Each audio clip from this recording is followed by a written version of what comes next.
Well, as you can see, we've finally got our motorhome back. I think it was with them for about 4 or 5 days, so we now can continue with our journey. The cost of the repair was €500. But I suppose we can carry on. We'll just have to eat weevils for the rest of the month. And this was our first stop, quite close to the garage. We didn't want to go too far just in case. This is a little private area just off the N2. They've got all the services here. They've also got a lovely barbecue and recreation area. There's about 30 pitches, full services, and it's €11 without electric and €14 with electric. So we topped up, moved on, and then this happened. Just don't go back now. Thank you. Yeah, okay. Because you saved us. Thank you. Thank you. Yes. Well, that bloke certainly saved us. Without his help, we'd probably still be stuck there right now.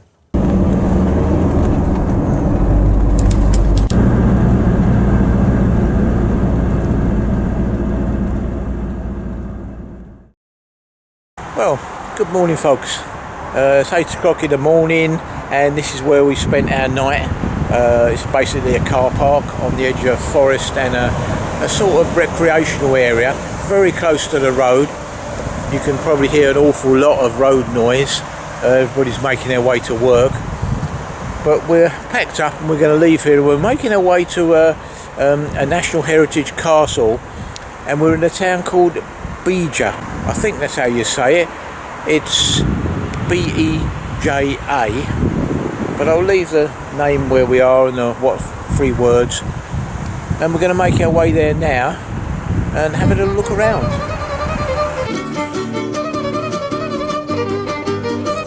So there's the motorhome parks up right down there, parked all neat and tidy, but it wasn't quite like that half hour ago. Senor. Thank you. Obrigado. Tudo bem? Obrigado. No, you really have to stop it now. This is too much. Honestly. The next time you tell me, don't panic, don't hyperventilate. You just don't listen. You just think, dude, I mean, you're driving a massive, how many tons is this vehicle? You think you can, abseil? That's funny. I know it's not.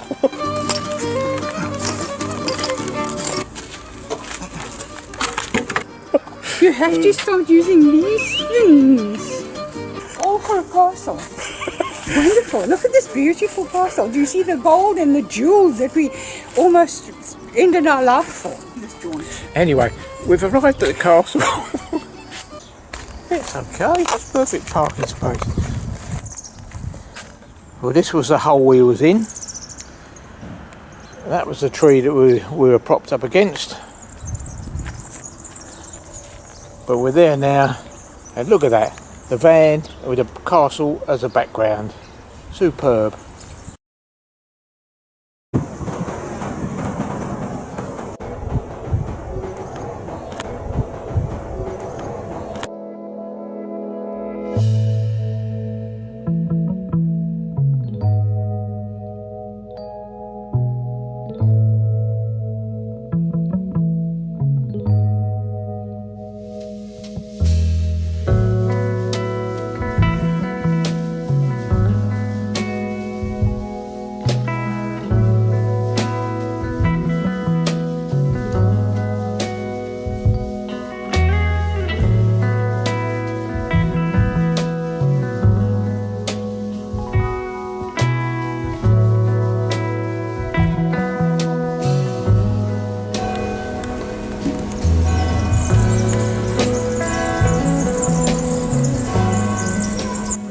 This is the entrance to the castle, and it's quite spectacular.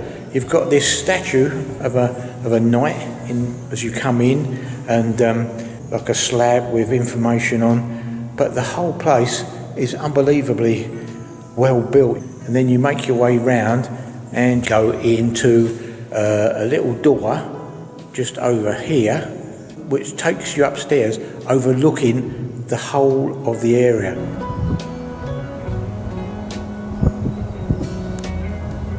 So I've made it to the very top of the castle. Margot didn't attempt them steps because of her dodgy back, and it's pretty hard work. There's a few hundred of them, quite narrow and slippery. They're sort of made of like a marble rather than stone, but the views from the top are quite spectacular. 360-degree views, and right across to the horizon. You can see why this castle was never really invaded, because you could see the enemy for miles away. Well worth a visit, and the castle itself is free, but if you want to climb up the steps to the very top, it's €2 per person. But I think that's well worth it. If you're a bit unsteady on your feet, then climbing up these steps is probably a bit too much, especially in the wets like today. They're a bit slippery. Coming down was a bit hazardous. These steps leading up to the very top, they're very narrow yet very high, so I can only assume from that the knights of old had very small feet but very long legs. Otherwise they'd never be able to get up here.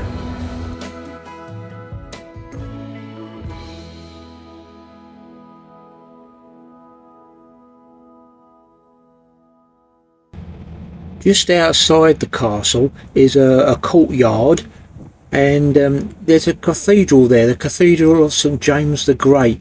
We popped in quickly, very ornate, very nice, but we only had enough time for a quick browse before making our way back to the motorhome and off to our next destination.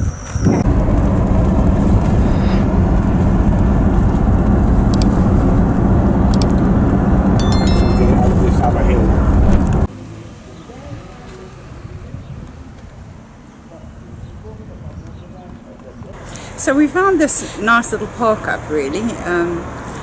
€7, including all the services, electricity, everything. Obviously it was chock-a-block, so we kind of parked up against a fence and we had a peaceful night's sleep. It was really lovely. We've got up this morning and we're taking a little stroll around the town to see what it's got to offer. Although he still charged us €7, and we didn't use any of the services at all. But he's an old boy, about 105 years old, and he only speaks Portuguese. And for €7, you know, is it worth arguing? Not really.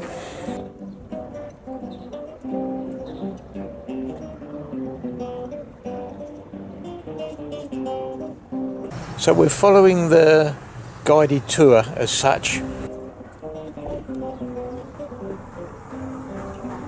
It's all the buildings of interest are numbered. You're sort of guided around by these boards, given all the information, and we're at number 3, obviously. We found number 2 and 3, but we have not found number 1 yet. Yeah, we should have picked up a map.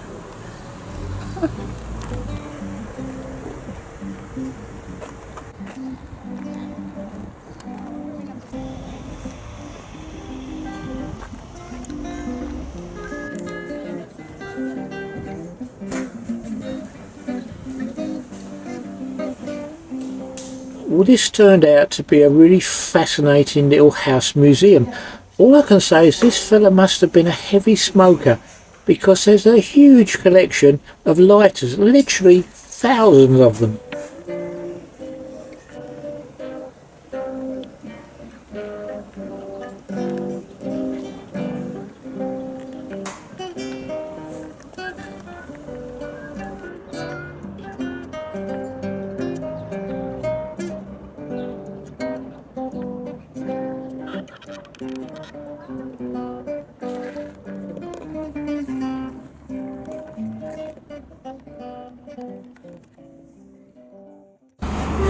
All the streets are really narrow and cobbled, and you can see where they've taken chunks out of the wall trying to turn and everything.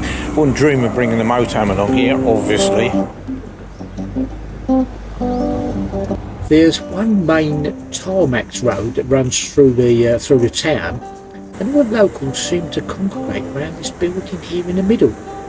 So I thought I'd join them.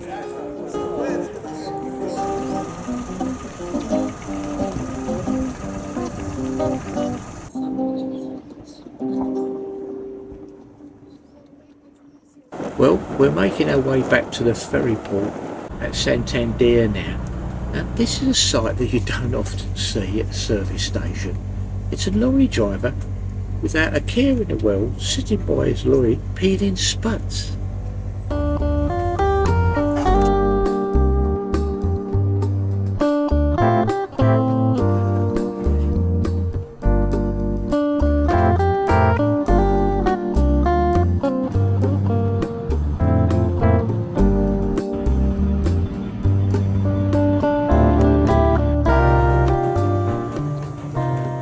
This is our final park up in Portugal before we attempt the long drive to Santander ferry. It's a free air with basic services In a little town called Beja Castle.